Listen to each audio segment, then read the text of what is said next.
ASEC, nagkaroon po ng balita na inyo pong tinanggal ang ang pinuno po ng NCR ng LTO at ang kaniyang Assistant Regional Director. Ano po ang dahilan nun? Okay, ganito po yan, Manong Ted.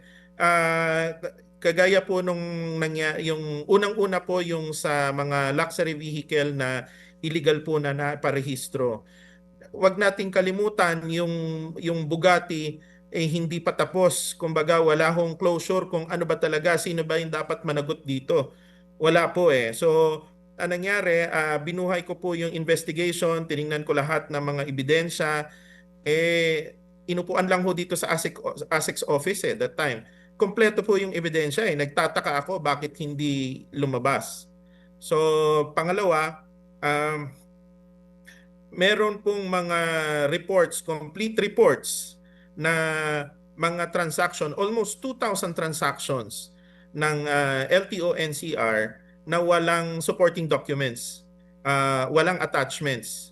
Ano yun? Yung halimbawa po yung pagta-transfer of ownership na walang mga PNP clearance na bawal po yan. Kaya nga sinasabi ko po, technical carnapping yun yun ho yung mga naging problema. At saka meron ho akong mga nadiskubre na yun pong mga may encumbrance o yung mga sasakyan na may utang sa bangko na illegal hong nabura yung mga encumbrances nila.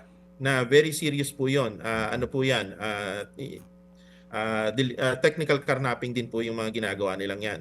So, kaya po nag-agaran po ako na nag-desisyon na alisin ang regional director ng NCR at ang kanyang ARD at i-assign sa ASEC's office habang iniimbestigahan, habang nililinaw yung mga ganitong mga pangyayari.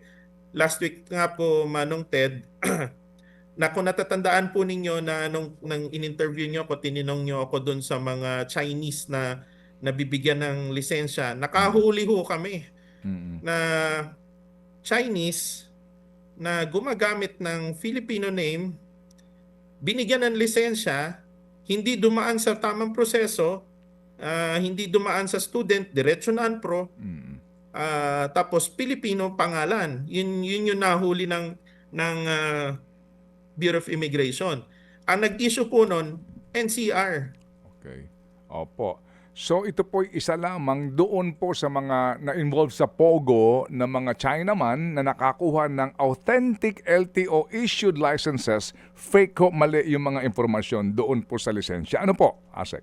Opo, tama po kayo, Manong Ted. Kasi di ba nung araw, yung mga POGO na nahuhuli, puro Chinese name. Ngayon, iba na. Filipino name ang ginagamit nila. So, ibig sabihin, nagko-conceal sila ng identity, Manong Ted. So, ang nakakagalit dito, yung mga opisyal natin ng LTO na nandito sa NCR, sila yung nagpo-proseso ng mga ganito. Kaya hindi ko hahayaan na hindi managot sila dito. Kasi sinasabi ko nga po, Manong Ted, may national security concern dito Opo. Nagko-conceal sila ng identity nila, tapos tayong mga Pilipino, opisyal ng gobyerno, hinahayaan nating na makalusot, hindi po karapat-dapat yun. Opo.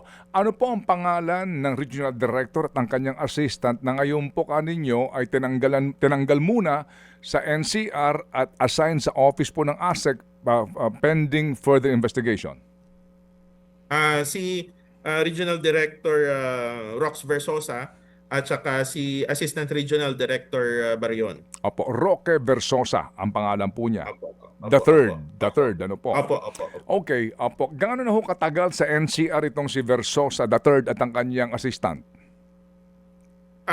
Yung si RD Versosa, almost 2 years po siya sa NCR. Okay. Si ARD, ano lang po siya, nag-start siya last year, November siya na-appoint. Opo. Sige po. So before po maging regional director itong si Versosa, saan siya muna nakadestino? Sa NCR din as assistant?